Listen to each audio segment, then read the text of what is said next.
Bienvenidos y bienvenidas. Gracias por compartir este espacio con nosotros hoy totalmente fuera de lo habitual, fuera de lo que nos es normal. El día, la hora, todo es diferente y lo que está bueno es que sean todos ustedes los de siempre, los que madrugan a las 7 de la mañana o antes y nos hacen llegar los mensajes, y en ese espacio que le llamamos info, y que yo cada vez tengo más la sensación de que es otra cosa. Porque en realidad cuando yo arranco a las 7, muchos de ustedes ya me mandaron un montón de temas, algunos que ya están previstos para ser considerados, otros que no nos da el tiempo, porque bueno, ya está armado. Pero de alguna manera hay una guiñada que nos hacemos ustedes y nosotros, y es que ese espacio en realidad lo que está haciendo es exponer el conflicto social, ese que vivimos todos los días y ese que es inevitable para que las sociedades crezcan, se modifiquen, y eso de alguna manera es lo que ustedes ayudan a hacer todas las mañanas, y por eso siempre decimos el informativo, lo hacemos juntos. Y está muy lejos de ser un eslogan, es exactamente lo que yo siento. Y es un placer que Álvaro esté hoy aquí con nosotros, dándoles también la bienvenida a ustedes y a mí, y en este espacio que es sumamente disfrutable. Álvaro, muchas gracias por esta presencia. Bueno, gracias a vos, Álvaro. Gracias, compañeras, compañeros, por estar acá. Para mí es un orgullo que me hayas pedido que te acompañe. Me dijo, decía algo Álvaro, y yo podría hablar de política internacional, que es lo que hablo siempre en la radio. No lo voy a hacer hoy porque la política internacional está tan difícil, el mundo está tan difícil, que hoy vamos a disfrutar, no a bajornearnos. Lo que pasa es que tenemos con Álvaro mucho interés y casi diría obsesión por los temas internacionales. Álvaro, sí, es cierto, se los trata de ubicar en el informativo todas las mañanas, entonces compartimos esa afinidad, pero no voy a hablar de política internacional y tampoco voy a hablar de este lugar. Este lugar es un sueño que tuvimos con compañeras y compañeros, Recreo. Se imaginarán la provocación que quisimos hacer al ponerle este nombre. Estamos lejos de que se acabe el recreo, precisamos muchos recreos. Y así va a ser, además, aunque le pese a alguno. Este es un espacio de cultura, de comunicación, de formación en comunicación popular, que nos hace tanta falta. Es un espacio también para disfrutar, para comer algo. O sea, es un espacio para esto que estamos haciendo hoy, para este gusto que se está dando mi tocayo Álvaro. Entonces, de lo único que voy a hablar, y voy a hablar un minuto porque viene acá gente invitada fantástica, que además recorre de alguna manera lo que es tu programa. Anda por ahí Elvia, creo que ya llegó, y la nombro en particular a ella, primero por compañera de mi militancia en el sindicalismo, y porque, entre otras cosas, es la primera vez en la historia del PIT-CNT que tenemos una secretaria general mujer, y eso les aseguro que es una demostración de la capacidad de ese sindicalismo de seguir siendo tan vigente. Entonces, querida Elvia, gracias por venir, y seguro que vamos a poder compartir ahora con ella y con los demás invitados un rato muy lindo. Pero de lo único que quiero hablar es de un amigo, de un compañero periodista, o un periodista compañero, como quieran llamarle. Lo conocí hace más de 5 años cuando me invitaron a integrarme a M24, y desde ese momento me di cuenta que era una persona especial, que me hizo sentir a alguien que no sabía nada de medios como a mí, una persona atendida, cuidada. Este compañero tiene una enorme capacidad de transmitir solidaridad, no solamente de la boca para afuera, sino todos los días, preguntándonos a cada una y a cada uno de nosotros cómo estamos y ayudándonos a pensar, que creo que es el aporte más importante que hace con su trabajo periodístico. Es de ese tipo de periodista que además trata de revertir esa idea del periodismo independiente, como si existiera la independencia, que no es lo mismo que pluralidad, ¿no? Pluralidad hay, la practica, pero no es lo mismo que decirse independiente, que es como decirse que no está en ningún lado. Y es una gran mentira, es un gran verso, todos estamos de algún lado. Con ese verso de la independencia es que tenemos en este país medios hegemónicos que trabajan esencialmente para el poder que ya existe, para el poder de la política conservadora, para el poder de la economía, de los sectores económicos, para las élites. Álvaro hace todo lo contrario, abre las puertas sobre todo y el micrófono para los que no tienen voz. Para la inmensa mayoría de la gente y de los sectores populares que no tienen voz, y yo creo que ese es el gran aporte que nos permite cada mañana bien temprano escuchar algo distinto y poder conocer lo que no se conoce y enfrentar eso no es algo fácil. Lo hace M24, lo hace La Diaria, lo hace Brecha, lo hace TV Ciudad, y después dicen que no somos independientes, ¿no? Es muy gracioso, porque con eso nos acusan como si tuviéramos lado, y claro que tenemos lado. Tenemos el lado de las causas populares y desde ese lugar miramos la sociedad, la cultura, la política internacional, y desde ese lado Álvaro Pan mira todas las mañanas las noticias para decirnos algo diferente, para hacernos pensar, para integrar la participación de la gente. Y esto que está pasando hoy es fantástico, porque pasa todas las mañanas, que es ese ida y vuelta. Lo que pasa es que hoy tiene caras, y yo estoy conociendo un montón de amigas y amigos que los escucho cuando mandan los mensajes, pero que no los conocía, y es una forma de que valga mucho más la pena lo que intentamos hacer. Así que felicitaciones, Álvaro, por este encuentro, te lo merecías, y de verdad que es un encuentro con tus amigas, tus amigos, tus compañeros en tu casa, y es tu familia. Entonces, felicitaciones y disfrútalo. Gracias por lo que haces todos los días. Gracias a ustedes.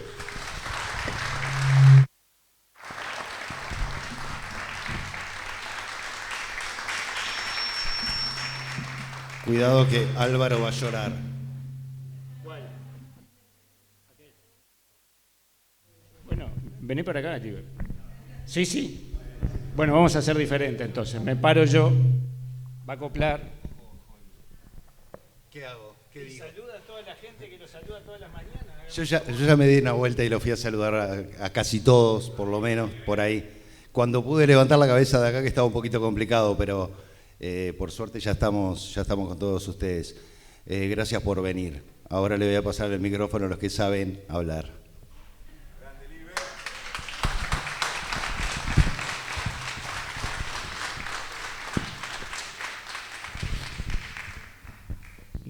Lo que pasa es que estoy acostumbrado a que el micrófono está quieto, no en movimiento. Guille está ahí ustedes lo van a ver si salen o si ya anduvieron por ahí afuera, y es el espacio gastronómico de recreo que se los recomiendo muy especialmente.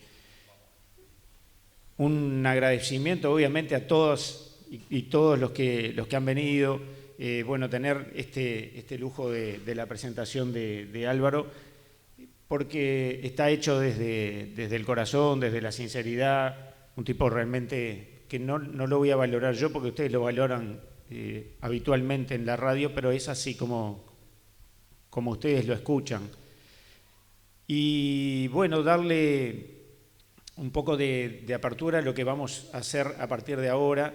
A mí me hubiera gustado, por supuesto, se podrán imaginar que hubiera todavía muchos más invitados y que pudiéramos con la gente que ha estado a lo largo del año acompañándonos y brindándonos información.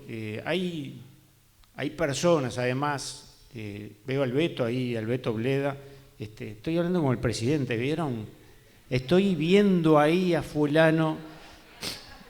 Bueno, el Beto es un tipo que permanentemente me tira insumos de trabajo, pero no es el único, lo veo a él y en él personifico como Álvaro decía recién, Álvaro Padrón, hoy la diferencia es que los oyentes tienen cara. Porque yo les quiero confesar que todos ustedes y los que no pudieron venir tienen la cara de Liber. Todos los días tienen la cara de Liber, porque yo miro para el otro lado del vidrio y es la cara de Liber lo que tengo. Y bueno, es lo que hay, ¿no? Yo tampoco se puede más, pero es en él que los personifico a cada uno de todos ustedes, así que la alegría de que hoy estén acá es inmensa. Vieron que les dimos un numerito a la entrada porque después vamos a estar sorteando Por ejemplo, este libro, que se llama Como la roca más grande, de Diego Barbosa, que es hijo de una oyente nuestra, y que bueno, que nos va a gustar sortearlo entre ustedes. También tenemos en un derroche de producción impresionante 2 discos, uno de Balvis y otro de Jaime Ross.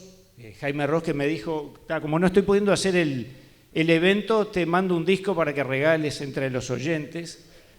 Y tenemos además 4 packs de La Minga, y tenemos acá compañeros de La Minga que vinieron a estar con nosotros hoy, que son los más jóvenes de la cooperativa, porque los viejos arrugaron, pero bueno, cosas que pasan, ¿no? Y La Minga, que ha estado permanentemente también acompañándonos a lo largo del tiempo, y que es una cooperativa de trabajo, como ustedes saben, y que tienen, yo sé que muchos de ustedes han adquirido productos de La Minga, y si no lo hicieron, les digo, no por pasar un aviso, como podría ser un aviso comercial, sino porque de verdad los he usado, los he probado y son de lo mejor que hay en el mercado. Claro, no pueden acceder a las góndolas porque de eso se trata la sociedad de consumo, ¿no? Es decir, sos una cooperativa de laburantes, bueno, te la voy a hacer difícil. Pero nosotros, los trabajadores, se la hacemos fácil a los trabajadores o intentamos hacerlo. Así que, sin más preámbulo, y bueno, ya les dije de Guille ahí en el espacio gastronómico, que no me olvide también porque está dispuesto para que todos ustedes ya puedan pasar cuando tengan ganas de comer o tomar algo. Vamos a dar comienzo con Marisol Fuentes de CUDECOP, a quien le agradecemos. Ahí está. Marisol, bienvenida.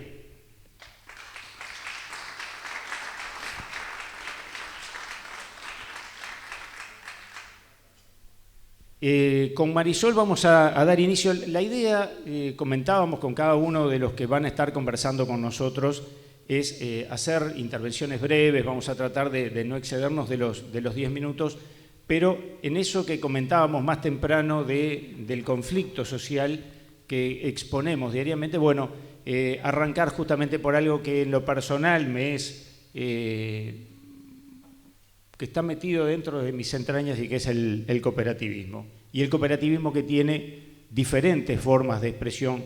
Así que, Marisol, bienvenida y gracias por este espacio. Bueno, muchísimas gracias a todos y todas, y sobre todo para estar en estos espacios que nos sacan un poco del formato en el que venimos últimamente, de vernos las caras solos en una pantalla, y esto que es tan necesario de estar todos juntos, ¿no? Gracias por este espacio también, porque escuchamos la radio, pero esto también es otro lugar diferente de vernos y estar. Desde mi lugar ocupo la Secretaría de la Confederación Uruguaya de Entidades Cooperativas y bueno, nosotros hemos tenido alguna participación en la radio donde hemos juntos y juntas analizado cuál es la situación del cooperativismo en general y bueno, nosotros venimos analizando el enfoque y haciendo un balance de lo que ha sido todo este año, mirando 2 cosas. Primero, una proyección en la que veníamos trabajando, que hicimos a largo aliento, y luego analizando todo lo que ha sido la coyuntura, ¿no? La pandemia y el cambio de gobierno, que nos han llevado a visualizarnos y a ver cuáles han sido nuestros ejes de trabajo y cuáles han sido las modalidades cooperativas más perjudicadas en todo esto, que entendemos que frente a la situación que se viene dando, obviamente que las modalidades vivienda y trabajo han sido las más afectadas. Y por decantación, las siguientes modalidades, ¿no? Ahorro y crédito, consumo, agrarias, todas han sufrido en estos últimos tiempos sus consecuencias a raíz de todo lo sucedido. Nosotros desde el movimiento cooperativo nos sentimos a veces orgullosos que digan de que esa capacidad de resiliencia que tenemos los cooperativistas hacen que las dificultades a veces sean más fáciles de sortear en ese sentido. Y es claro y es evidente. Hablamos de un movimiento cooperativo cuyos pilares fundamentales se sostienen a través de la solidaridad, la autogestión y pensando más que nada que la centralidad para los cooperativistas las tienen las personas y no el capital. Partiendo desde esa base es que nosotros hemos sabido ir mirando, focalizando y sosteniendo todo lo que ha sido las consecuencias de lo que ha sucedido y lo que viene sucediendo. Pensando además que hablamos de un movimiento cooperativo que tiene más de medio siglo y que ha sabido encaminarse con los diferentes gobiernos, pero que tiene vida propia. Entonces, estos últimos tiempos han sido de resistencia, de cuidar lo que se ha conseguido durante todos estos años, hablo desde sus comienzos hasta ahora, de cuidar, de sostener y de proyectarnos y de seguir proponiendo como lo venimos proponiendo desde que empezó la vida del cooperativismo en este país. Proponer lo que nos parece que hay que seguir construyendo, analizar lo que se hizo mal y corregirlo, y resistir porque lo que se hizo hay que defenderlo, porque acá no se trata de destruir para empezar a construir algo nuevo.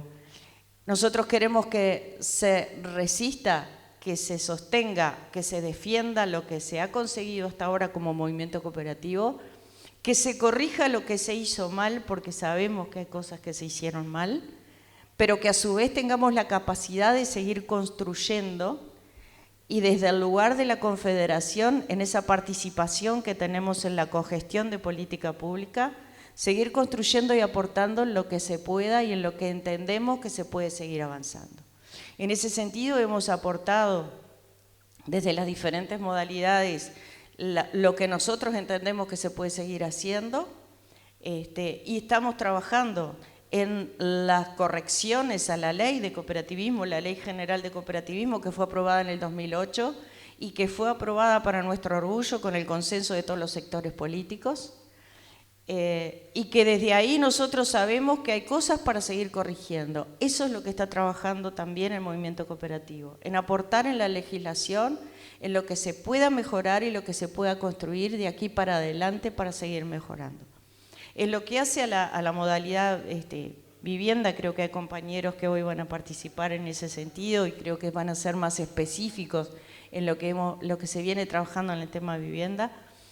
En el tema trabajo, bueno, en el tema trabajo, que es otro de los ejes fundamentales y que más nos preocupa lo que está sucediendo con las cooperativas sociales, las más criticadas en este periodo, y las más criticadas no porque sí, porque son las cooperativas que están en los sectores de mayor vulnerabilidad y la piola se corta siempre por los sectores más débiles.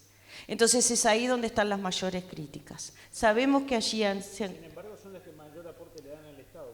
Exactamente, son las que mayor aporte le dan al Estado, pero son las que hoy, como herramienta, más tenemos que defender. Porque son las que surgieron para defender y estar al lado de los sectores más vulnerables y en el problema que tenemos hoy, el alto crecimiento del desempleo y donde tenemos miles y miles de trabajadoras y trabajadores en esa situación y comiendo de las ollas. ¿Tá? Les cuento que en alguna oportunidad me tocó ir a una olla en la que un grupo de compañeros querían armar una cooperativa de trabajo. ¿Qué me dijeron los compañeros? Queremos armar una cooperativa de trabajo y queremos salir a trabajar en lo que sea. Y les pregunté, ¿y por qué armar una cooperativa?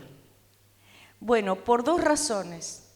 Porque para un trabajador no es digno comer de una olla, aceptamos la solidaridad, pero no es digno, queremos trabajar y acá aprendimos a que la solidaridad y el empujar juntos es mejor que empujar de a uno. Eso nos da la pauta de la situación en la que estamos, de la situación en la que tenemos que seguir defendiendo que esa herramienta exista, que haya que corregir, bueno, habrá que corregir, pero siguen siendo una herramienta sumamente útil para lo que está sucediendo, donde la crisis y las nuevas políticas instaladas a partir del nuevo gobierno, lo que están haciendo es incrementar una brecha cada vez más en la que los más vulnerables siguen siendo los más afectados por todo. La pandemia puede ser que ha sido uno de los motivos, pero la pandemia ha afectado más a los más vulnerables que a los que tienen otras herramientas como para sostenerse de alguna manera. Esa ha sido en este último año nuestra mayor preocupación como confederación. Hemos estado caminando al lado de las cooperativas sociales, buscando también hacer aportes en la Comisión Parlamentaria de Cooperativismo para que se puedan corregir algunos aspectos de cómo se han venido manejando hasta ahora las cooperativas sociales, pero para seguir avanzando, porque cuando se crearon como un proyecto inicial y desde ahí hubo que empezar a caminar, transitar y mirarnos y ver, bueno, qué es lo que se hizo bien, qué es lo que se hizo mal, qué es lo que se puede corregir y en qué tenemos que seguir avanzando para defender esa herramienta. Creo que hoy son de las cosas que más nos están preocupando. En el caso de las agrarias también, el tema de la tenencia de la tierra también es una preocupación, porque allí también se conjugan las dos cosas, la vivienda y el trabajo. Y esos compañeros también la están peleando en ese sentido. Entonces, la Confederación, que hoy abarca un gran espectro de modalidades, tiene también sus prioridades en este sentido y ha tenido que trabajar más que nada en esos aspectos en este año que realmente ha sido de empezar a salir del tema de la pandemia, pero sí de visualizar cuál es el proyecto que tiene este gobierno, de cuáles son esas prioridades y cuáles son las nuestras. Muchísimas gracias. Creo que un panorama breve como habíamos previsto, pero muy completo con respecto al tema cooperativismo. Yo además les quiero contar que Cudecop pidió para estar con todos nosotros hoy y bueno, entonces doblemente agradecidos. Muchas gracias por el espacio, por permitirnos estar y por escucharnos.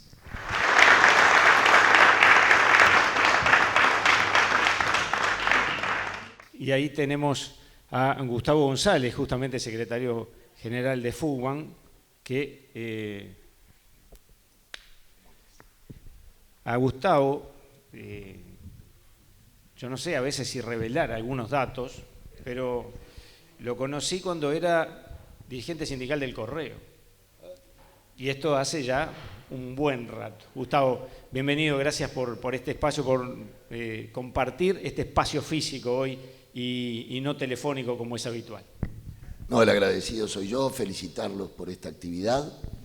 Y bueno, en este segundo tiempo que tenemos, este tipo de actividades son fundamentales.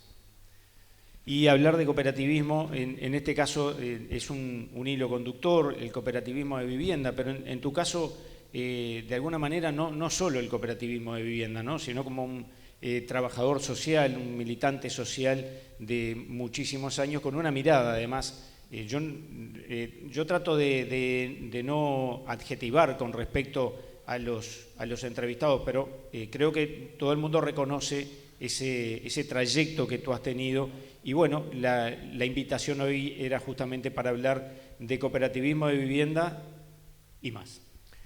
Bueno, muy bien, entonces comienzo. Un gusto para mí estar acá con todos ustedes. Hablar del cooperativismo de vivienda es hablar de uno de los programas de vivienda del país que nacen antes del año 68, es decir, antes de la Ley Nacional de Vivienda, por lo tanto, es un programa que hoy más o menos 36.000 familias han construido dentro de nuestro modelo. Para que ustedes tengan una idea, en la ciudad de Mercedes 1/3 de la población vive en cooperativas de vivienda de ayuda mutua. Por lo tanto, y hoy sufre los embates que está sufriendo el conjunto del movimiento popular con la reinstauración del modelo neoliberal que está planteado en el país. Por lo tanto, cuando digo sufre, que para que tengan una idea, no solamente el cooperativismo de vivienda, sino que todos los programas de vivienda del Ministerio da la casualidad que tienen un atraso de 1 año y medio. saquen conclusiones cuando asumió este gobierno. Y esto tiene que ver, y yo lo voy a ligar a la LUC, si me permitís, tiene que ver con que en la vivienda se ha producido el mayor recorte, mayor que en salud y en educación. Nosotros tuvimos un primer recorte en marzo del 2020. No habían tocado el gobierno y ya nos recortaron un 15%. Luego en la ley de presupuesto más o menos un 17%, quiere decir que tenemos un recorte de la partida presupuestal del 30-32%.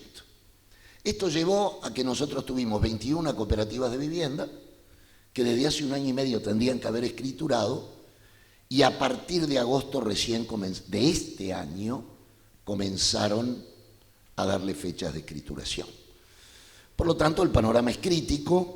A la ministra de Vivienda se le cayeron todos los pronósticos.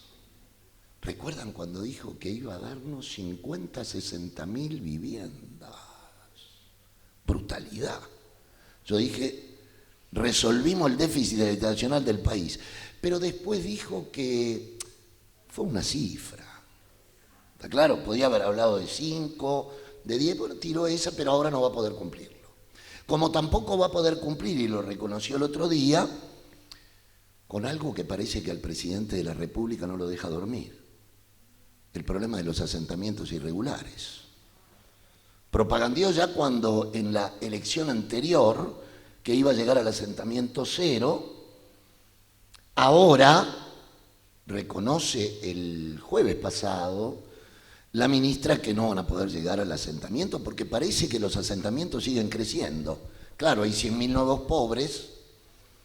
Saben, como la gente no le ganó la ley de gravedad y no podemos vivir en el aire, algún pedacito de tierra busca a la gente donde vivir. Y el sistema tiene algo muy perverso. Nos dan tierra para morir, pero no para vivir. Esto es muy interesante.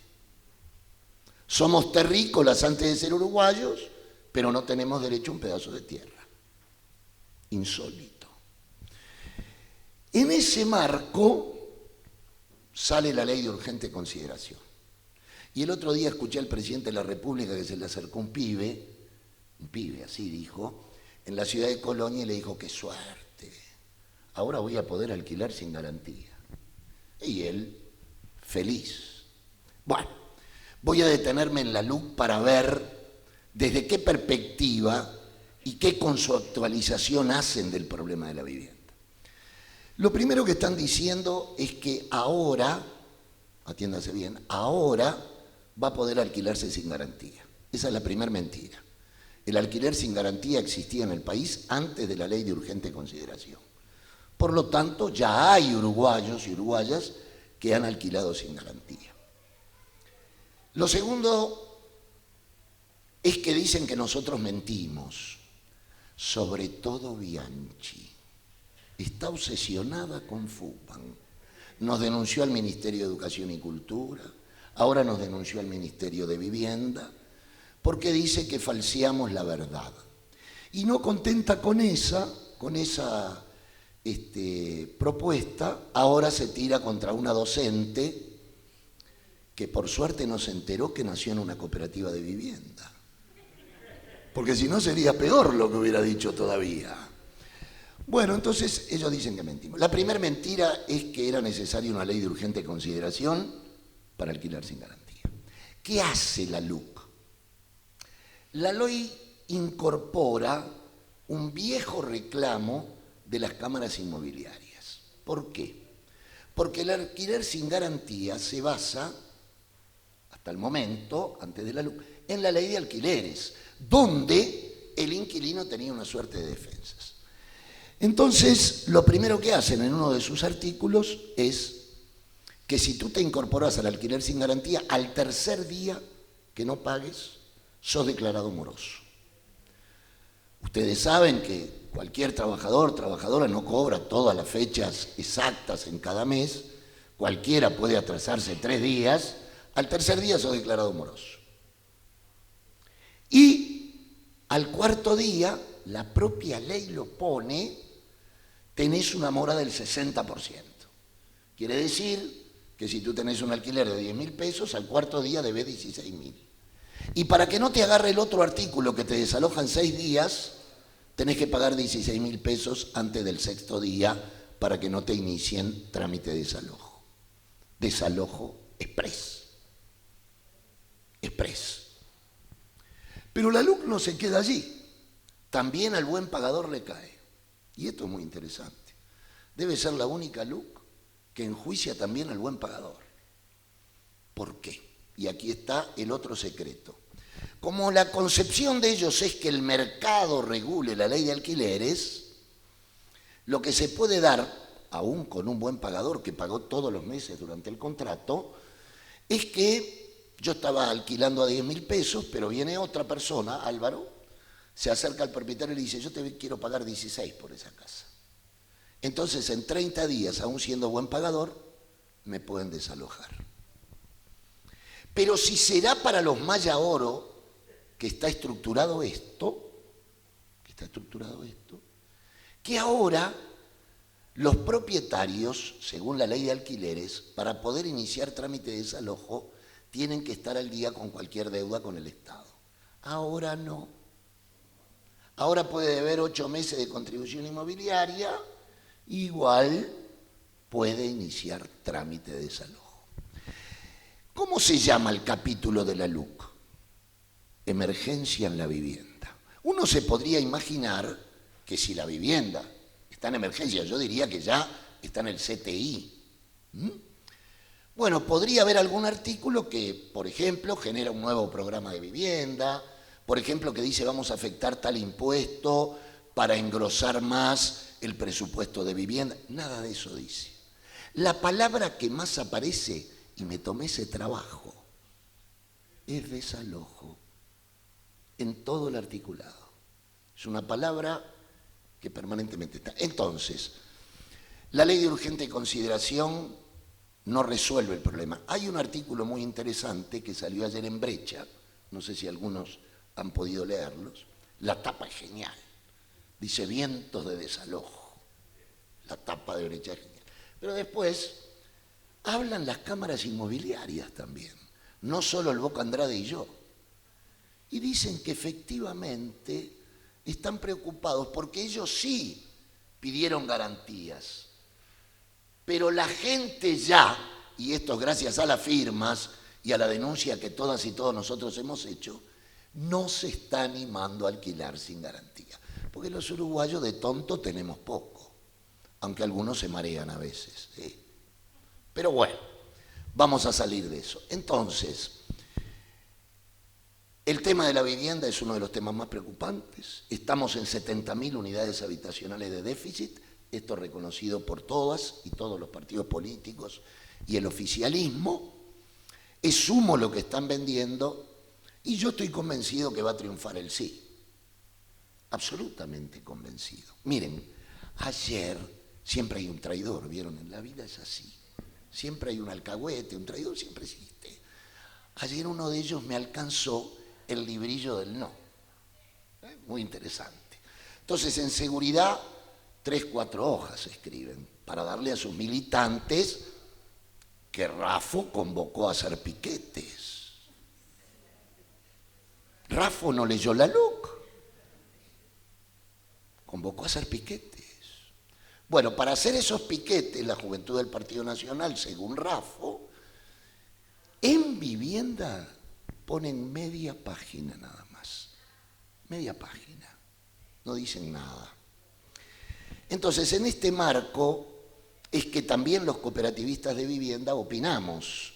Y eso es lo que le molesta a Bianchi. Dice que nuestra personería jurídica no puede hablar de la LUC.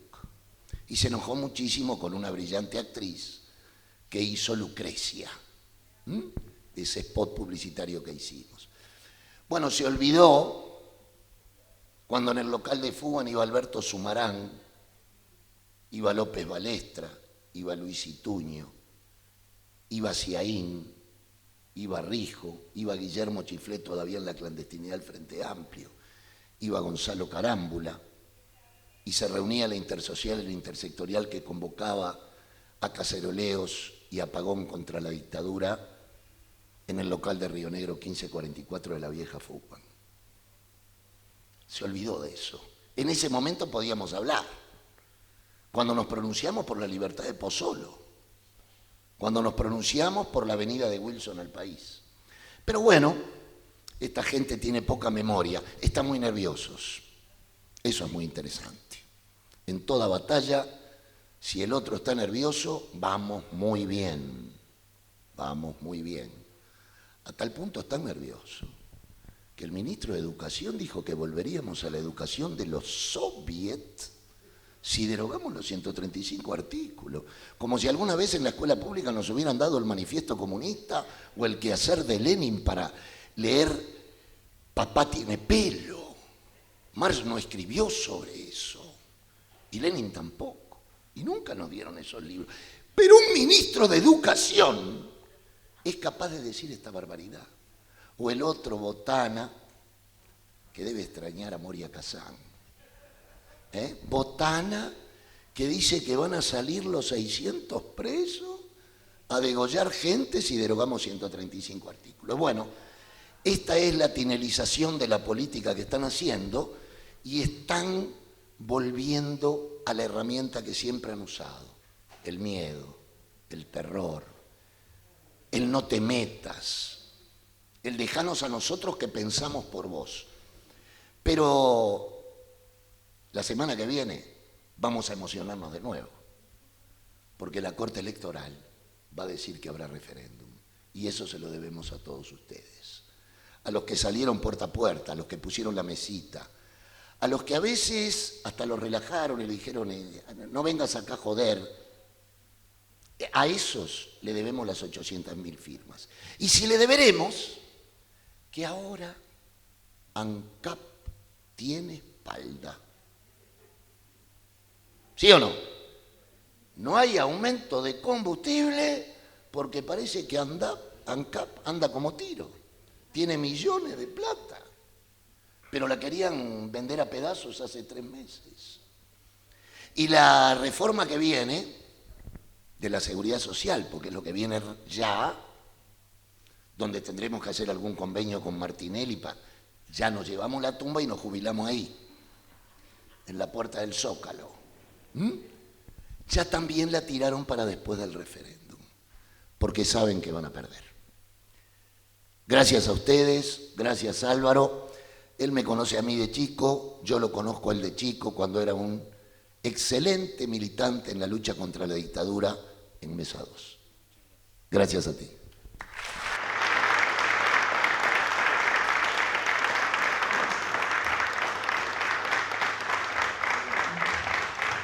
Diver sabe el dicho, pero como no tenemos sponsor, no sé si lo puedo decir. Seguimos a toda uva como vinos Enriqueta, un sorbo de optimismo en cada copa. Eso viene de la Vuelta Ciclista. Pero nunca tenemos un sponsor nosotros. Bueno, salvo algunos amigos que nos han dado una mano. Betiana, gracias por estar, a ti también. Hay presencias enormes acá. Está Gassi, por ejemplo, ¿no? Enorme en todo sentido. Pero que además trajo un saludo muy apretado de su compañera, lo cual también es un orgullo para nosotros. Y suponemos que está Elvia por allí. Ah, estás acá, Elvia, no te veía, estás atrás de la columna. Adelante, adelante. ¿Qué tal? Gracias. Bueno, yo sé que no es la primera vez que Elvia va a hablar, pero es la primera vez que va a hablar en el marco del Info24, siendo secretaria general del PIT-CNT. Así que, bueno, el orgullo de tenerte, el agradecimiento y el orgullo también de saber que después de tanto tiempo las mujeres van conquistando espacios que no es fácil, ¿no? Buenos días a todas y a todos. Un gusto realmente estar acá. Y un poco de ansiedad y nerviosismo, porque no fue los mensajes que nos intercambiamos. Está bueno estar acá. Gracias. A ti. Desde la nueva responsabilidad que compañeras y compañeros han depositado, es la primera vez que una mujer está al frente de la Secretaría General de la única central de trabajadores o convención, como muchos y muchas quieran nombrarlo, y con mucho respeto me refiero también a eso, me han colocado. Una responsabilidad que claramente es un desafío. Ustedes me conocen, muchos de ustedes, y el que no sepa que vengo de la rama de la educación, principalmente de la educación pública. Entonces, de eso tal vez, en el acierto o en el error, me puedo mover con cierta plasticidad. Ahora, esta responsabilidad que asumí hace menos de un mes,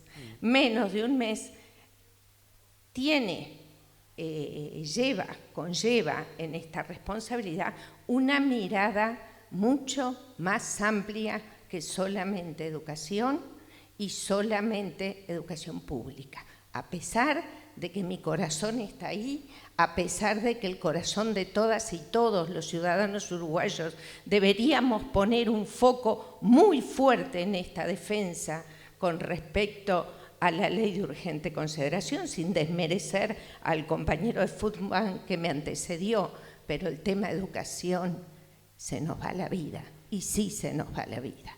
Ahora mi responsabilidad es mayor, sí, con una mirada más amplia, sí, que es la de todos y todas los trabajadores y las trabajadoras de este querido Uruguay.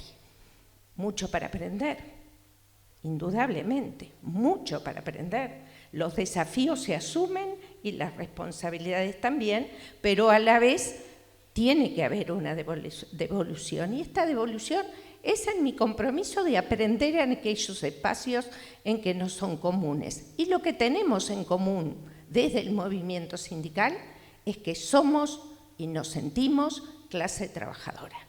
Entonces, partiendo de esa base, es donde vamos a seguir construyendo este camino. El compañero hace referencia al ser mujer. Es verdad que las mujeres hemos avanzado mucho en materia de derechos, a pesar de que ahora estamos un poco cuestionadas, inclusive en el tema de nuestros avances en materia de género. Ahora, yo quiero decirles algo, y no por interpelar a ninguno de ustedes, y mucho menos a los oyentes. Yo creo que las mujeres que estamos en los espacios que estamos, no estamos únicamente por el hecho de ser mujeres. Si no se comparte está muy bien, pero es lo que pienso. Estamos en los lugares, tanto como nuestros compañeros varones, porque tenemos condiciones para estar en estos lugares. Claro que nos es difícil, claro que nos fue difícil y nos sigue siendo difícil estar. Imagínense lo que es estar en un movimiento sindical que hace 2 congresos atrás, la fotografía era otra, aquella tan cuestionada fotografía del movimiento sindical. Me tocó ser integrante de una mesa representativa, conducción del PICNT, donde éramos 8 mujeres en 40 o 41. Sí me tocó. Y bueno, sí, uno a veces prefiere escuchar más que hablar, porque escuchando se aprende. Y se aprende de muchos grandes compañeros y grandes compañeras en esta defensa de estar en los lugares en que tenemos que estar. Pero no se trata aquí de este espacio, pero sí de colocar dónde estamos ubicados o dónde creemos y estamos convencidas de estar ubicadas. Sí se trata de que esto que decimos somos el movimiento sindical, somos la clase trabajadora, qué es lo que nos está sucediendo en términos generales. Aquí se habló, los compañeros que me antecedieron hablaron de una persecución antisindical. Y sí, no hay dudas, no nos deben caber dudas que eso está sobre la mesa. El hecho de que salga el presidente del CODICEN, Robert Silva, el profesor Robert Silva, un día sí, otro también, a decir falacias, mentiras, el movimiento sindical miente, el sindicato miente. Vamos, las pruebas están allí. No se puede pensar que la sociedad uruguaya no tiene juicio crítico.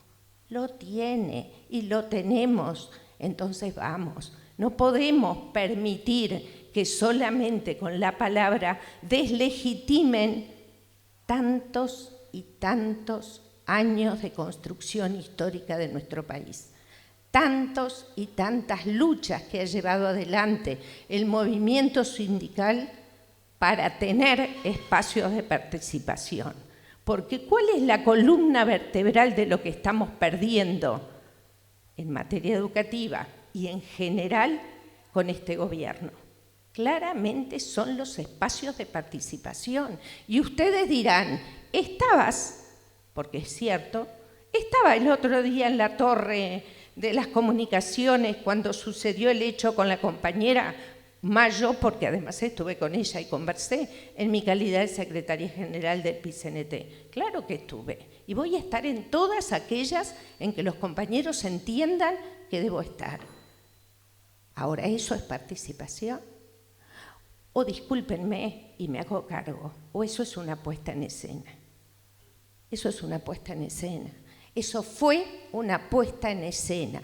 ¿Eso discute si es necesaria una transformación educativa? No. Ahí no hubo discusión, ahí no hubo participación, ahí no hubo más que mostrar lo que un día sí, otro también vienen diciendo, que la educación pública está en crisis. Y ayer salieron porcentajes de cuánto apoya el uruguayo y la uruguaya a las maestras y a los profesores en su accionar. ¡Caramba! Entonces, si tenemos un porcentaje por encima del 80% de respaldo de la ciudadanía, nuestros compatriotas ¿no van a defender a la educación pública? Yo creo que sí. Yo estoy convencida que sí. Y estoy convencida, como el compañero de Fugban, de que vamos a lograr el referéndum y el sí para derogar esos 335 artículos de la ley. Ahora, por allí en algún momento se me hace una entrevista y me preguntan, ¿es el fin del mundo si se pierde el referéndum?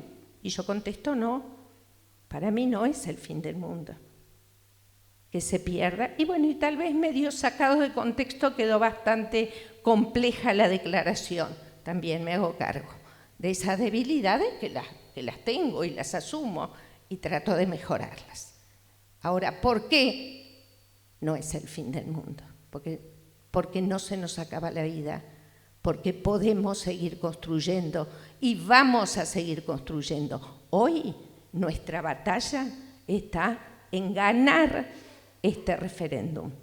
Entonces, ¿nos estamos organizando para ello? Sí. ¿Estamos dando lo mejor de nosotros? Sí, para conversar con el vecino, con la vecina, con la familia, con el entorno.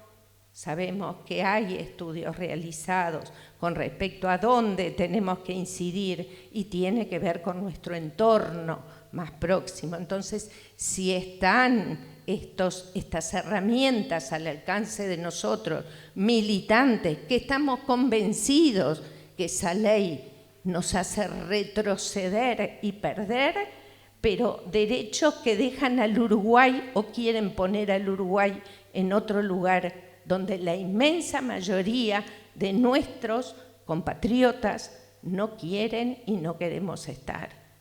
Entonces, ¿vamos a trabajar por esto? Sí, como trabajamos por la recolección de firmas, como lo hicieron ustedes y los que están más allá, y los oyentes, y los próximos en los entornos más cercanos. Ahora viene el segundo tiempo, estamos en el segundo tiempo. Es cierto, faltan menos de 30.000 firmas para la validación de las mismas. ¿Se va a lograr? Sí, acá no hay dudas. Como no tuvimos dudas el día, en julio cuando llevamos las firmas, ahí ya no teníamos dudas. ¿Iba a haber referéndum? Sí. ¿Y va a haber referéndum? Sí. ¿Y lo vamos a lograr? Sí, estoy convencida que vamos a lograr el sí por el referéndum, porque es necesaria una política de vivienda, porque es necesario defender la educación pública, porque es necesario defender lo realmente importante, y acá tenemos una diferencia conceptual, que es la libertad. Una diferencia conceptual, quienes entienden que la libertad pasa por otro lado. Entonces, tenemos un camino para andar, tenemos que seguir adelante con esto. Saludo este espacio y este lugar donde nos reúne a los que pensamos igual o a los que no pensamos igual, porque es muy simple y muy sencillo intercambiar con los quienes pensamos iguales. Pero lo rico y lo verdaderamente importante es poder intercambiar con respeto, sin calificativos, sin desmerecer a otro, a los que piensan de forma diferente. Entonces, con argumentos y no con descalificaciones, poder conversar para decir estos 135 artículos tienen que ser derogados. Y bueno, será la última semana de marzo, será cuando lo convoquen, pero allí vamos a estar, todas y todos. Muchas gracias. Gracias, Silvia.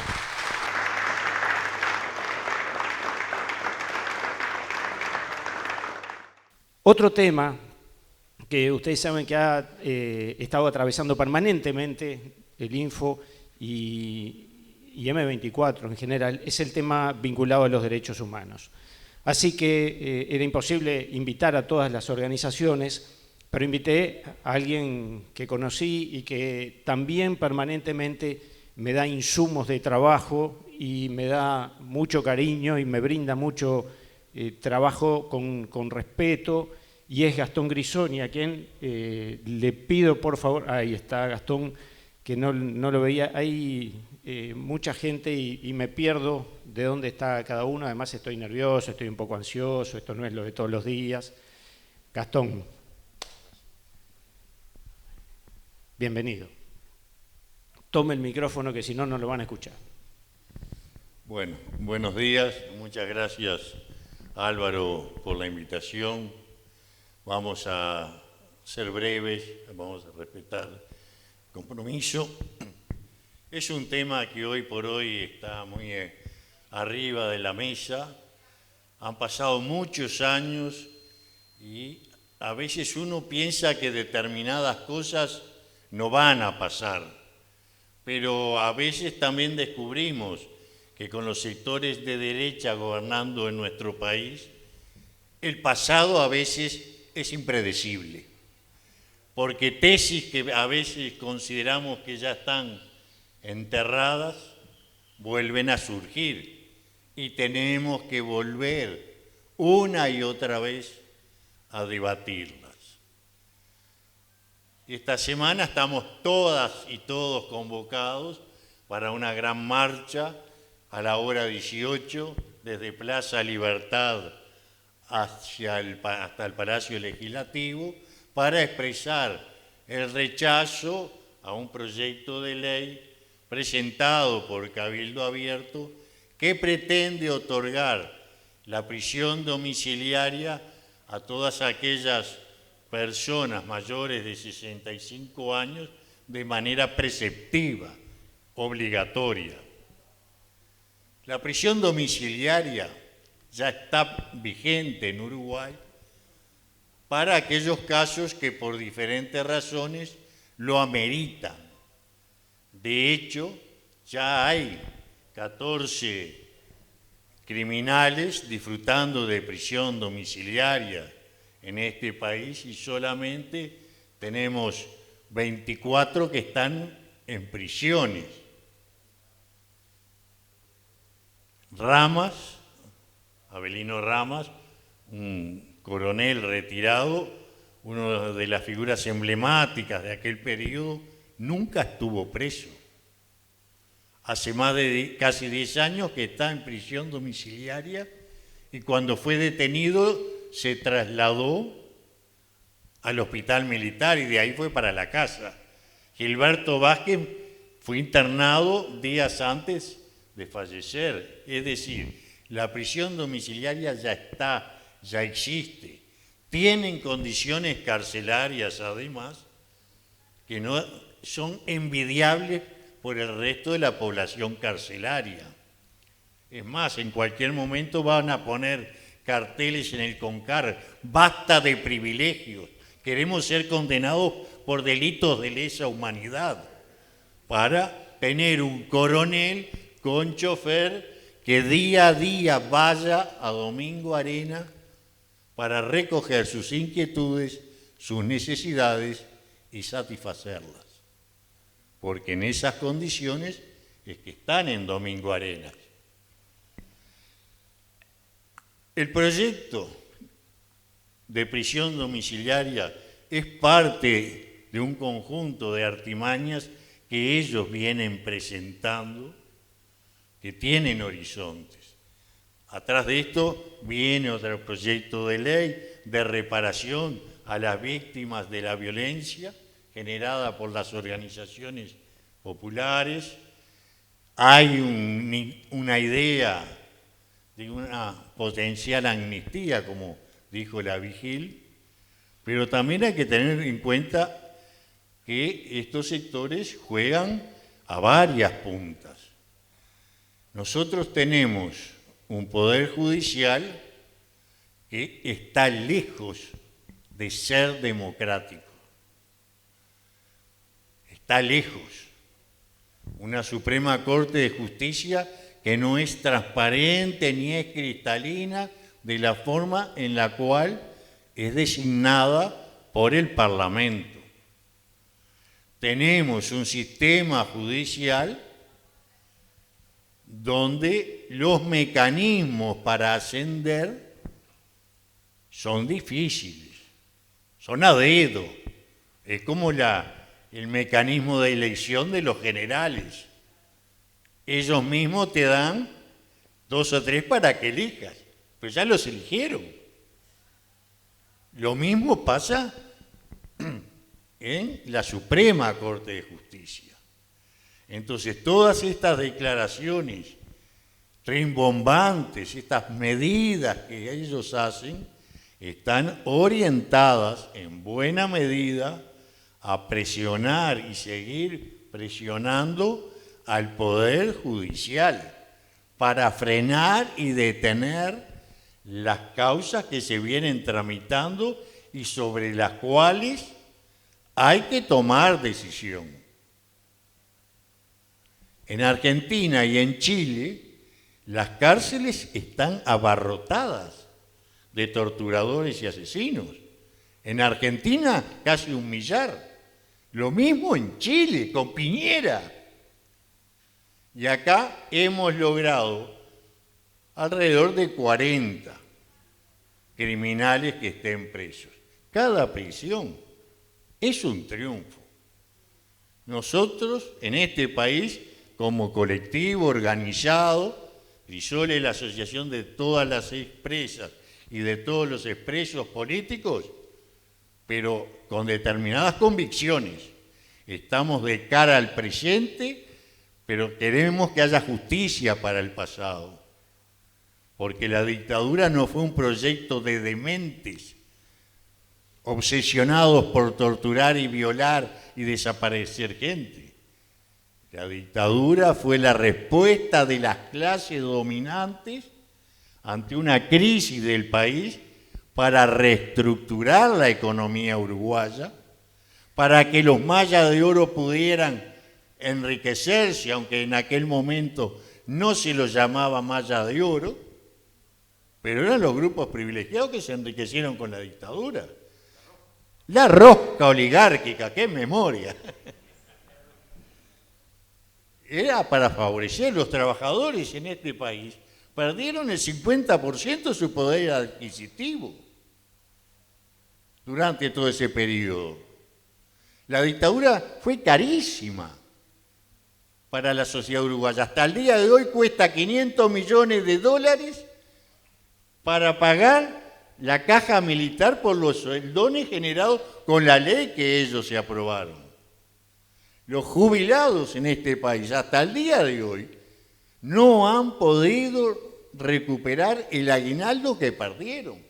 Cuando gobernaron, le sacaron a todas las cajas el aguinaldo y solamente lo siguen teniendo la caja militar. Cuando nosotros decimos no más dictadura, no es solamente no más tortura, no más desapariciones, no más asesinatos, es no más ese liberalismo que arruinó a la sociedad uruguaya. La investigación, el esclarecimiento y la sanción de las graves violaciones a los derechos humanos es parte de la batalla para que esos crímenes no vuelvan a ocurrir. Ese es el compromiso. En este país, todos los juicios, todos, con una sola excepción, fueron iniciados por las víctimas. La justicia nunca no actúa de oficio. Son las víctimas, con el patrocinio de nuestra organización, obviamente, las que han impulsado y llevado adelante todos estos juicios. Todos. Y es doloroso, se revive. Y ahí el enorme valor, el enorme mérito de las compañeras que fueron a denunciar las torturas y las violaciones, que tuvieron que hacer toda la denuncia, enfrentarse con los torturadores y hasta asumir el patoteo de las abogadas que eran las hijas de los violadores. Cosa en la cual también Crisol fue a protestar en su debido momento con el ministro de Defensa y se paró. Pero no hay hay nadie procesado por torturas en este país. La Suprema Corte de Justicia no acepta que las graves violaciones a los derechos humanos son crímenes de lesa humanidad. Hubo un solo procesado por desaparición forzada, fue el coronel Calcaño, lo procesó la doctora Mota por desaparición, que todos sabemos que a Mota la echaron, y el caso no llegó a ir a la Suprema Corte de Justicia porque Calcaño se murió antes. Pero es el único caso donde se tipificó la desaparición forzada. En un país que tenemos casi 200 detenidos desaparecidos y es un crimen permanente. Y este Poder Judicial es muy susceptible de estas presiones insistentes que ellos hacen. Ayer, Manini Ríos condenó a la justicia porque procesó a un soldado que ametralló a una persona que huía esposada y recibió una orden de impedir la fuga. Pero estamos todos locos. En primer lugar, hay que ir contra la LUC porque eso es apología al gatillo fácil, para hablar rápido. Pero además, ningún oficial de este país puede dar una orden que violente las disposiciones constitucionales o las leyes vigentes. No está autorizado el asesinato. El estado de guerra interno y la ley de seguridad del Estado no autorizaron ni la tortura, ni los crímenes, ni ninguno de esos delitos. Ningún oficial del ejército puede dar una orden de esa naturaleza y ningún soldado está obligado a cumplir con una ley, con una orden que atenta contra las disposiciones constitucionales, las leyes y las normas de derechos humanos. Hay que seguir batallando, vamos a seguir batallando. Esta es una gran batalla del movimiento sindical, de las organizaciones de derechos humanos. Somos un colectivo en vías de extinción, porque tenemos que asumirlo, con escaso poder de fuego, con un promedio de edad de 74 años, pero vamos a seguir batallando, vamos a seguir testificando, vamos a seguir peleando por todas las causas generales pero sabiendo que este Poder Judicial hay que modificarlo. Tiene que estar en la agenda de los sectores populares, que hay que modificar este Poder Judicial. Y las leyes que se aprueben hay que aplicarlas, les guste o no les guste. Los ascensos tienen que ser por concurso. No puede ser que haya jueces, como pasó en Canelones, que actúen de la manera que han actuado y no sean sancionados. Dije que todas las causas fueron presentadas por la víctima y que había una excepción. Es cierto, a eso iba. El gobierno de Canelones, con el intendente Yamandú Orsi al frente, fue el único gobierno de autoridad del Estado que promovió una causa judicial. Enterados de que habían habido torturas en los vagones de Canelones y que habían torturadores sueltos, la secretaria de Derechos Humanos de Canelones dijo, pero si las víctimas no pueden, les cuesta, lo vamos a hacer nosotros. Y con el apoyo de Yamandú se inició esa causa, que es la causa de los vagones, que ahora se va a retomar, porque el juez de la causa, en primera instancia, dijo que los delitos estaban prescriptos. Y a los efectos de la prescripción, en una decisión que es una burrada, pero para echarlo, cómputó a los efectos del cálculo prescripcional el tiempo de la dictadura. Pero es más realista que Aranco Gil. Cómputó el tiempo de la dictadura y el tiempo de vigencia de la ley de caducidad. Que ya Chediak, que no es militante de Crisol, lo aclaro, es un funcionario de confianza del gobierno, dijo que durante la vigencia de la ley de caducidad no se podían hacer denuncias porque el Poder Judicial estaba sometido al Poder Ejecutivo y que por lo tanto todo ese tiempo no se podía computar. Chediak, 2 veces presidente de la Suprema Corte de Justicia. Y el juez de Canelones computa ese tiempo y el tiempo de la dictadura. Y la Suprema Corte de Justicia, siga. Hay que seguir batallando, movilizándonos. Y tenemos esta semana 3 convocatorias que ya aprovecho a mencionarles. El martes 18:30 vamos a inaugurar el memorial del ex penal de Punta Carretas para homenajear a los más de 800 luchadores sociales y políticos que estuvieron recluidos ahí.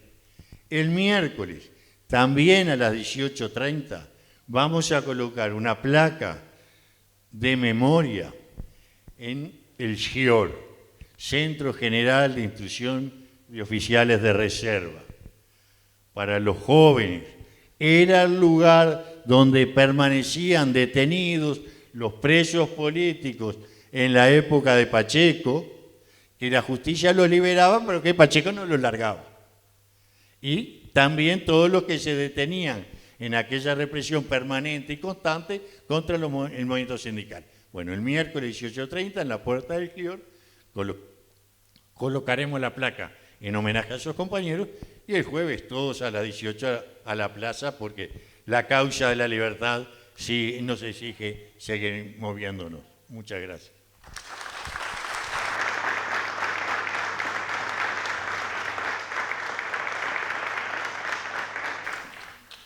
Bueno, yo corro riesgo de olvidarme de un montón de cosas. No quiero olvidarme del agradecimiento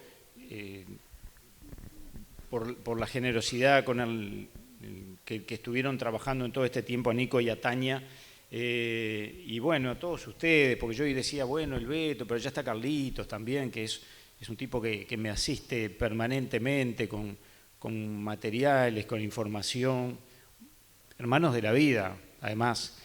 Y entonces, bueno, es lógico que uno no se olvide, aun cuando sabe que si se olvida producto de este cierto nerviosismo que tengo hoy no se van a enojar, pero bueno, a Vivi que nos trajo los jazmines, gracias Vivi, a Rodi que insistió hasta que logró su cometido y que mucho agradezco porque todo esto va a quedar grabado. Lucía Echeverri, me dejo de pavadas, bienvenida, gracias por compartir este espacio hoy con nosotros.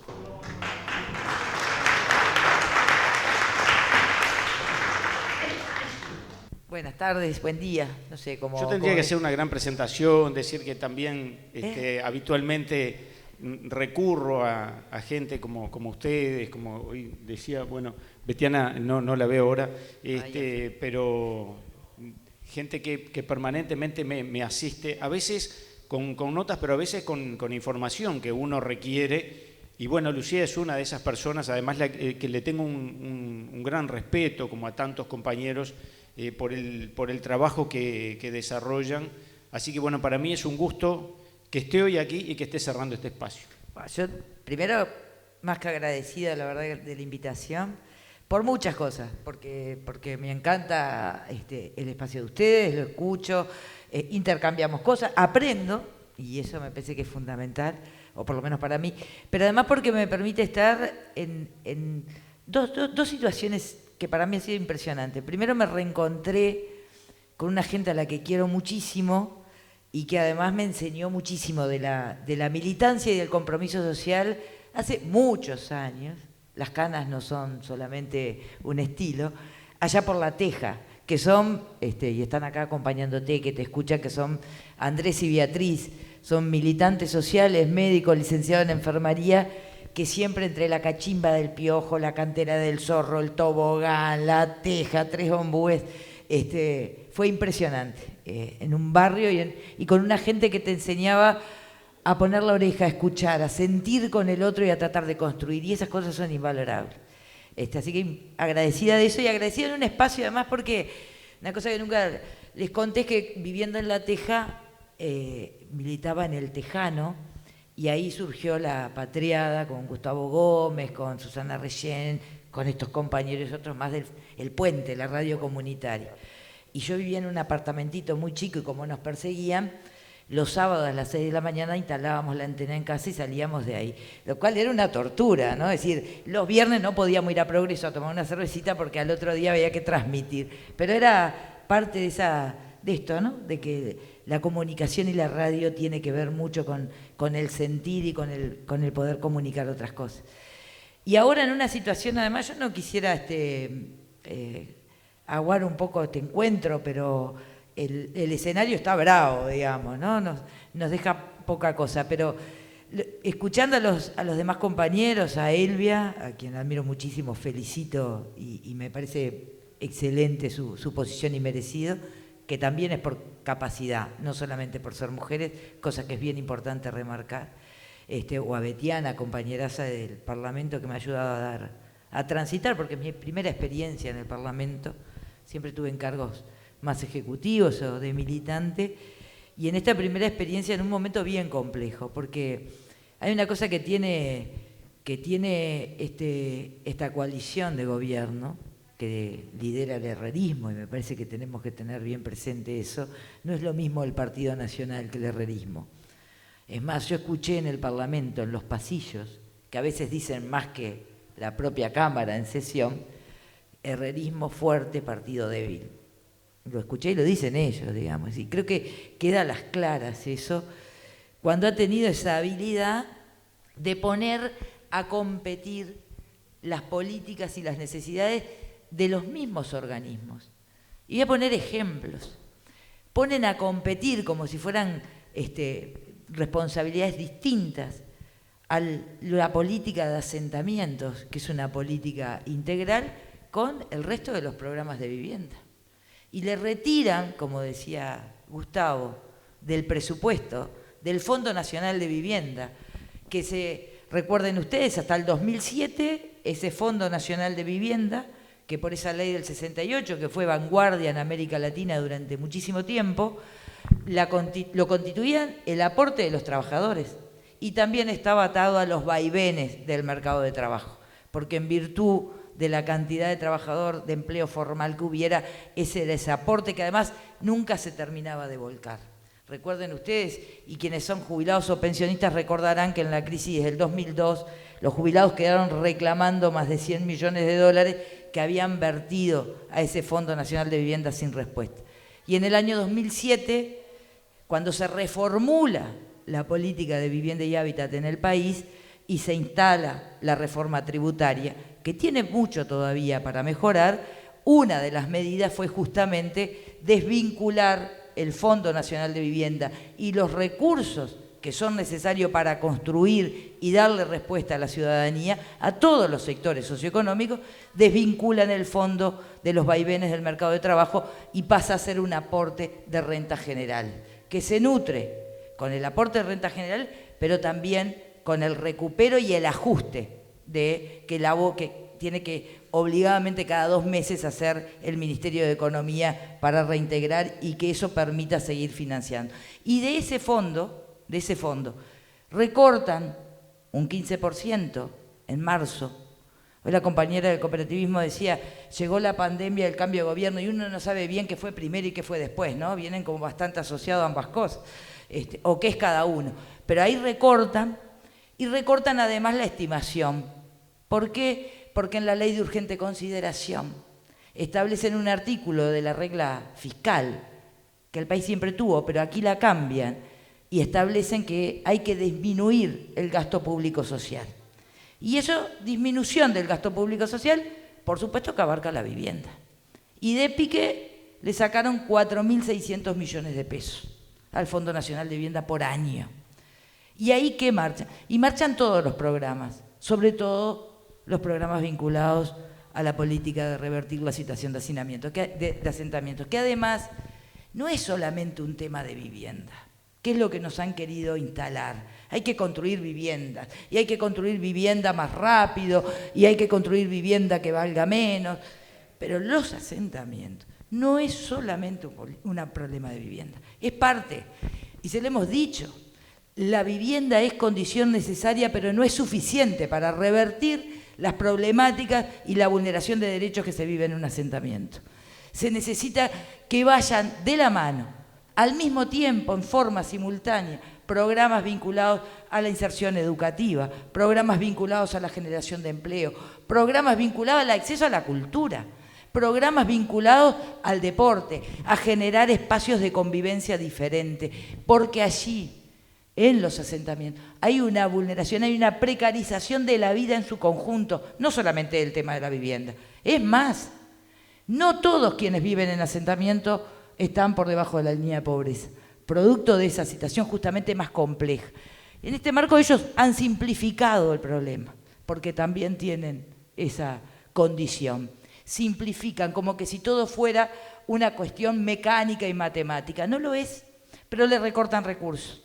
Y además dicen en su discurso que para poder atender a los asentamientos y revertir esa situación hay que generar plata de otro lado. Le recortan 30 millones de dólares al Fondo Nacional de Vivienda e inventan sacarle al Instituto Nacional de Colonización 15 millones. Entonces, compiten 2 áreas del Estado, compiten 2 sectores de población que requieren de estas políticas de Estado para construir una historia de vida distinta por los recursos. Le sacan a los pobres del campo para darle a los pobres de la ciudad. Y estoy reproduciendo sus propios discursos. Esto decía quien era en ese momento senador, Jorge Larrañaga, y el diputado Camí en el año 2006 cuando fueron a golpearle a Mujica, ministro de Ganadería, y aquí está compañero Agassi que debe recordarlo, ese del discurso. Hay que generar recursos para que los pobres del campo no se vengan a la ciudad y crezcan los asentamientos. Bueno, y hoy hacen lo que cuestionaban y criticaban. Y eso es mentira, porque el tema de intervenir y generar programas integrales, programas donde se articule todas las políticas sociales en los asentamientos, requiere de una mirada integral y no depende de la fuente de financiamiento. No es la fuente de financiamiento, sea el Fondo Nacional o eventualmente esto que le quitan a la colonización lo que lo va a revertir. Lo revierte el que haya una política comprometida con el desarrollo de la gente, lo genera y lo garantiza que haya efectivamente una voluntad de transformación. Y eso es más peligroso, porque en los asentamientos también la gente sabe. Acá no se trata de que ellos saben, son el conocimiento experto, se trata también de reconocer el conocimiento experimentado de quien vive esas problemáticas y que hay que convocarlo a que pueda definir los problemas y a caracterizar los problemas que está viviendo, pero que también sea parte de la solución. Camino que habíamos iniciado, con dificultades, que faltaba mucho, pero por supuesto que sí, pero que mucho se había hecho. Hoy nos tiran números y nos hablan de que hay más de 650 asentamientos. Lo primero que les quiero decir es que esas cifras son inventadas. ¿Hay muchos? Sí, es verdad que hay muchos. Por primera vez, el país y el sistema político supo cuántos asentamientos había y dónde estaban en el año 2006. Por primera vez, no se sabía. En el año 2006, lo primero que se hizo fue conveniar con el Instituto Nacional de Estadística, con todos los gobiernos departamentales y trillar cada uno de los departamentos para saber dónde estaban, cuántos eran. Ahí recién se tiene una idea. Y ahí había 596, más de 100.000, 190.000 personas. Y entre el 2006 y el 2015, mucho se trabajó, más de 40.000 personas lograron transformar su calidad de vida, no solo con la vivienda, con espacios deportivos, con espacios recreativos, con espacios y equipamientos para educación, con espacios y equipamientos para la salud y además integrándose a la trama urbana. No intervenciones que quedaran en el perímetro del asentamiento para segregar, sino para atender puentes e integrar, distribuyendo la inversión en zonas que tenían problemáticas similares. Eso es una política que piensa en el desarrollo de la gente y no solamente en la matemática y además en tratar de manipular de alguna manera porque lo ven como eventuales votantes. Eso es lo que tenemos de por medio en esta situación. En paz, lo que teníamos antes del 2005 en asentamientos, les voy a contar una anécdota, si me permitís, Álvaro, porque ilustra mucho. Con esa plata que entre el 2000 y el 2005 utilizaron, producto de la pelea entre la Torre de Antel, que salía 120 millones de Sanguinetti, y Valle, que en campaña electoral reclamaba intervenir en asentamientos, se logra un préstamo del Banco Interamericano de Desarrollo, por el mismo monto. Pero ¿saben qué? Preveía la inversión en calles, preveía la inversión en saneamiento, preveía la inversión en alumbrado, el loteamiento, obviamente, reordenar el fraccionamiento, pero no preveía, por ejemplo, mejorar la vivienda. No preveía, a pesar de haber hecho el saneamiento, que se pudiera construir un baño. No se metía dentro de eso que es el satisfactor de muchas necesidades, no solamente el techo. Entonces, ¿qué teníamos? En un barrio en Salto que se llamaba Don Atilio, que se llama hasta el día de hoy Don Atilio, hecho de chapa asfáltica, no sé si alguno recuerda o sabe lo que es la chapa asfáltica, una chapa negra, como de cartón, ¿verdad? Que antes se usaba mucho en el interior, aún en algunos lugares se sigue usando, sobre todo en campaña electoral, el corte de rancho que le llamaban. Esas casitas hechas de chapa asfáltica negra, como tenían el saneamiento hecho, pero no tenían baño. Entonces, eso no dignificaba ni resolvía los problemas de salud. Entonces, negociaron baños prefabricados y les pusieron, comprados una empresa, un baño prefabricado, pero aquí, que como era de hormigón pintado de blanco, se colocaba donde llegara el brazo de la grúa. Entonces uno pasaba por ahí y tenía los ranchitos de chapa asfáltica negra y en la mitad del jardín un artefacto blanco que era el baño. Cuando empezamos a trabajar en esto y fuimos así, bueno, hay que corregir, vamos a ver lo que está pasando. No me olvido más un vecino de ahí que decía, mire, mucha dignidad no es cada vez que voy al baño a cagar se entera toda la cuadra. Y eso era, pero eso es verdad. Y eso tiene que ver también, porque cambiar las políticas a escala pasa por escuchar a ese vecino que es único, que vive en ese rinconcito del país. Y a partir de ahí juntamos conocimiento y construimos otra política. De eso se trata. Y de eso justamente es lo que estamos enfrentando hoy todos los días. Lo mismo pasa con colonización. Familias que tuvieron la oportunidad de ese conocimiento que aprendieron de sus padres, a acceder a un pedacito de tierra, a acceder a un instituto que además le permitía mejorar los caminos, asociarse con otros, producir, construir una historia de vida nueva, hoy lo recorta, para darle a unos la mitad que no lo van a poder hacer. Hasta el día de hoy no han podido resolver una sola obra nueva. Es gente que sigue esperando, pero pasándola peor, porque son quienes más están sufriendo los recortes. Porque acá lo que está en juego es la perspectiva del Estado. Esto es un achique del Estado, pero no es un achique en tamaño, es un achique en la función esencial que tiene el Estado, que es garantizar los derechos y la protección de quienes más lo necesitan. Y sobre eso ahorraron, sobre eso recortaron en el peor momento de la pandemia 900 millones de dólares y se jactan como que si eso fuera la eficiencia. La eficiencia hubiera sido que el Estado, cumpliendo su función, garantizara a quienes más necesitan tener sus necesidades cubiertas. Eso es lo que enfrentamos todos los días. Y hoy tenemos, además, herramientas muy fuertes para enfrentarlas. 800.000 firmas que respaldan que hay ciudadanía, que hay gente que no está dispuesta a que le pasen por arriba, ni a sí misma, ni a que aún no conociendo la está pasando mal. Y eso ha permitido que se frenaran muchas cosas. Lo decía Gustavo, se frenaron las subas de combustible que están en la ley de urgente consideración, se frenó la aplicación de esta reforma de la seguridad social, pero se han frenado también otros avasallamientos. Vienen también por privatizar las obras en OCE, que eso va a significar, obviamente, que grandes empresas tengan posibilidades de seguir capitalizando sin generar trabajo, pero repercutiendo en un servicio que es esencial para la población. Eso también está frenado. Y hoy lo que tenemos es una fuerza política que ha recuperado la capacidad de iniciativa, que ha laudado situaciones, que ha reconocido errores y que tiene hoy la condición de seguir elaborando propuestas en diálogo con la gente, en diálogo con los territorios, con todo el mundo. Sea votante o no votante de este Frente Amplio, lo que importa acá es que tenemos condiciones para ser un país diferente y construir una sociedad más justa. Y no es el camino que nos están proponiendo. Entonces, estos espacios, la posibilidad de comunicarnos, tener un micrófono para poder informar. De nada sirve lo que digamos, o los pataleos, o las propuestas, o las argumentaciones que demos en el Parlamento, si no tenemos forma de llegarle a la gente para que pueda reproducirlo en su cuadra, en el kiosco, en el almacén, en la feria, y juntar voluntades que hagan el ida y vuelta que tenemos a través de Álvaro, del equipo, de la radio y de estos espacios, para poder decir, tenemos posibilidades de construir un país diferente nuevamente. Así que, más que feliz de estar acá y de compartir.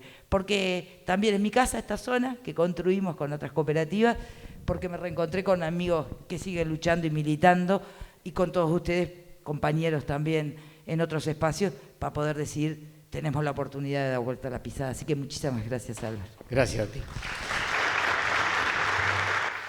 Vamos a tener un espacio musical ahora después.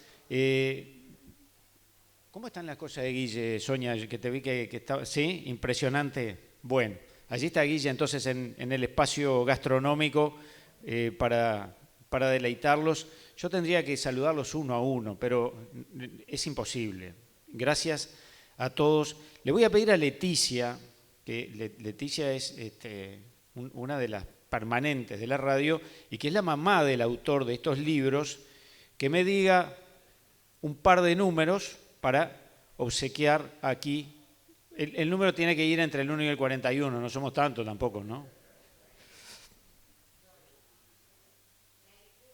20. ¿Alguno tiene el número 20? Ah, buscando el numerito, ya lo tenía. ¡Brillante! Venga, Marichal. Bueno, ¿y otro número? Mientras viene Lu. 14, bueno, muy bien. Bueno, podemos negociar, ¿viste? Que, por favor. Pero apareció el 14, maravilloso. Bueno, no, ahora ya está. Así es Leticia, ¿eh? Así es Leticia. Así queda presentado para todos ustedes, Leticia. A los compañeros de la Minga les voy a pedir que digan ellos los números, así que no sé si uno de ustedes quiere venir para acá.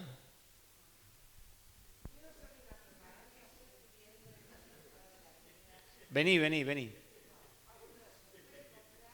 De la Minga estás hablando. Bueno. Tienen el micrófono ahí.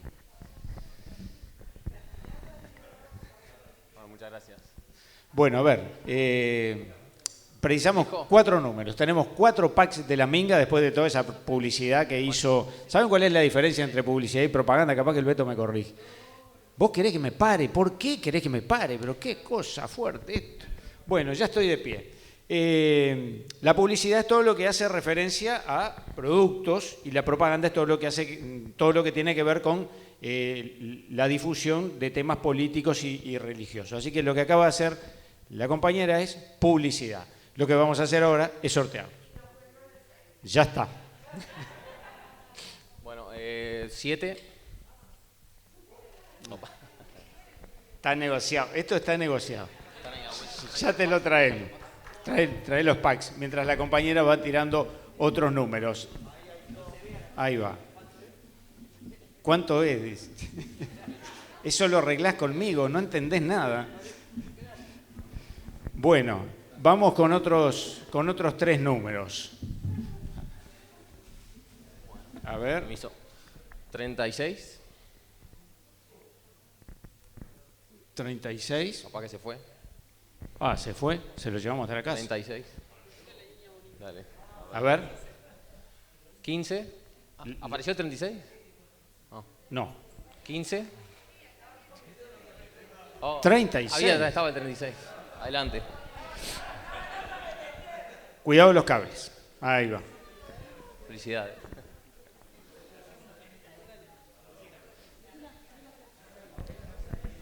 Vos decís que yo me arrime, pues ya lo conozco a Rodi. Bien. Nos quedan dos números. No, por favor. Prestale el micrófono porque hoy dijo 15 y no la escuchamos. ¿Querés decir otro número? 15, sí, la niña bonita. Ahí va. 15. 15. Yo tengo una anécdota que es fantástica. Yo tenía un pequeño jardín en Mesa 2, ahí de donde es Mabel Mayo, que hoy decía Gustavo González. Ella sigue viviendo allí. Y tenía un problema con el jazmín.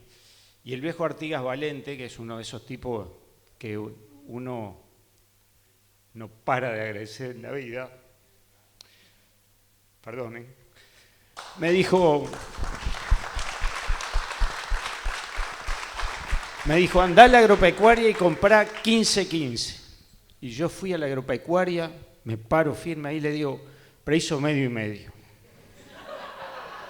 Y el tipo me dijo, me parece que se equivocó de comercio. Una de las vergüenzas de la vida, ¿no? Vamos con otro. Bueno, 15 no está. 21.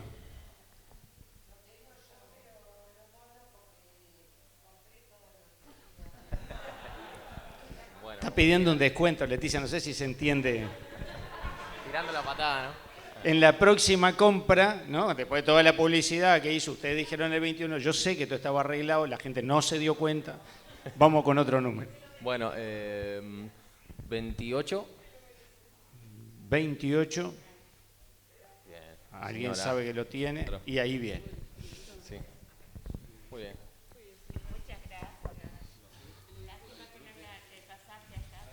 Ahora lo sorteamos, capaz Pasaje que... al Congo. Sí. Los números vuelven todos al bolillero.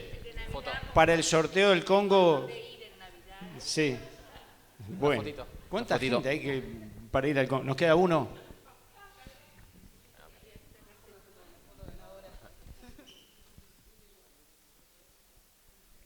Muy Bien, bien. falta un numerito. Y vamos con el último, ¿no? Número el número 1, uno. parece. Bueno, el número 1 está por allá. Señora Porque que son entró los primeros que llegaron. Muy bien.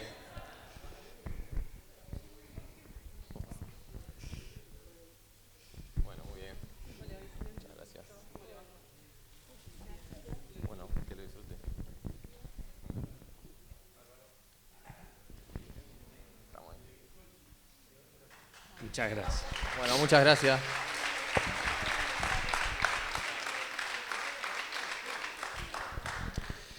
Liber, preciso 2 números para los discos. 12.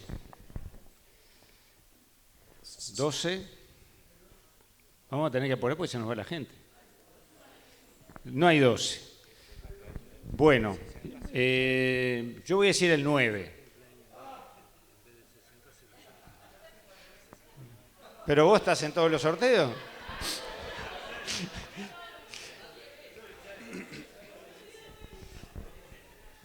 Qué barbaridad. ¿Con cuál fue que te sacaste el pack? ¿Cuántas veces entraste? Bueno. Bueno. Ah, es el 6. Está. Qué honestidad, qué honestidad. Además tenemos oyentes con honestidad. Otro número, Liber. ¿Se acuerdan que hace unos días fue el cumpleaños de Álvaro y lo saludaron por mensaje? Bueno, ustedes vean si le aplauden o no.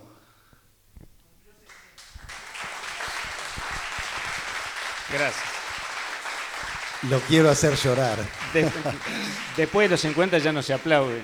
Sí, se aplaude. Número. Sí. 18. 18.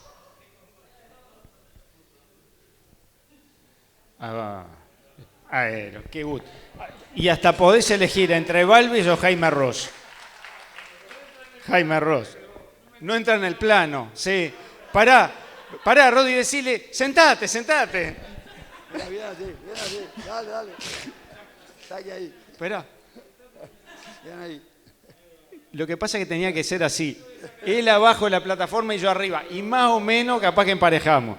Me falta un número. Alejandro Balvis se va con alguien de acá. Después arreglamos, flaco. Un número. ¿Hasta dónde íbamos? Hasta el 41. 41. 41. Muy bien.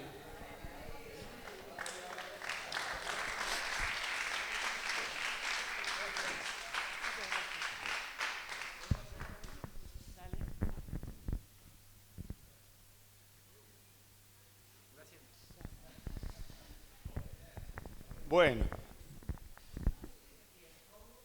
por allí hay gente que somos amigos desde la época del liceo. Está bien, Javier. No, pero yo no dije nombre, ¿viste? Ni siquiera miré fijo para allí. Bueno, la verdad, más que agradecido y sí. Después lo hacemos en casa.